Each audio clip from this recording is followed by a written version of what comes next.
This is the pain I carried for 40 years of my life. Hi, beautiful. Let me tell you about my inner child. She was a very smart girl with a bow leg growing up.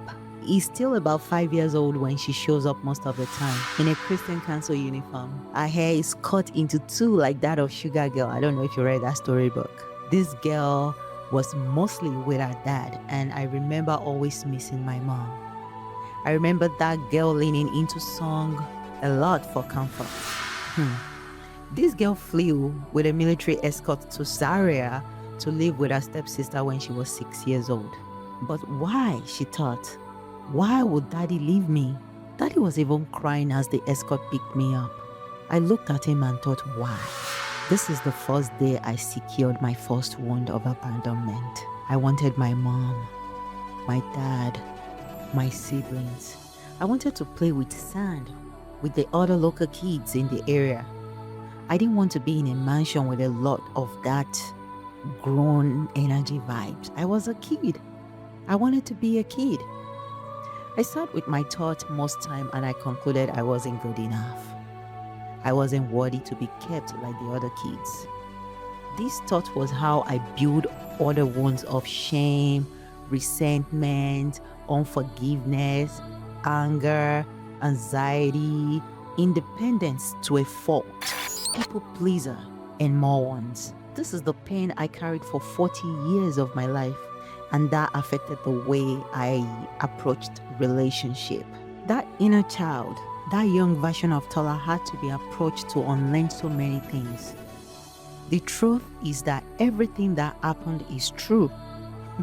But at the same time, these are events I built certain perspective around, which made it become wounds and triggers for me. This is where my healing work began.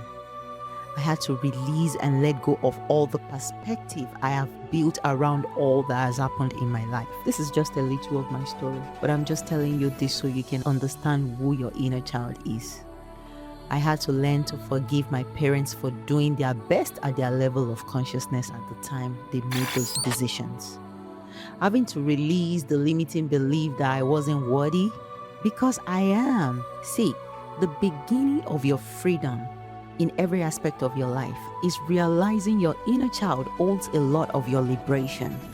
Once you start letting go of negative perspective that you've built around situations, events, family dynamic, limiting beliefs, how a relationship should even thrive, your inner child holds the attachment theory you have held onto when it comes to relationship.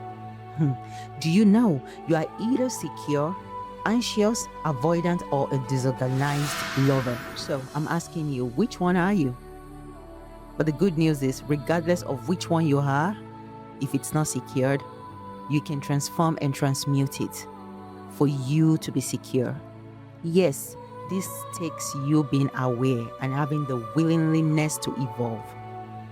But the good news is, I am here for you to hold your hands and to be your tour guide whenever you're ready for this commitment, for this journey.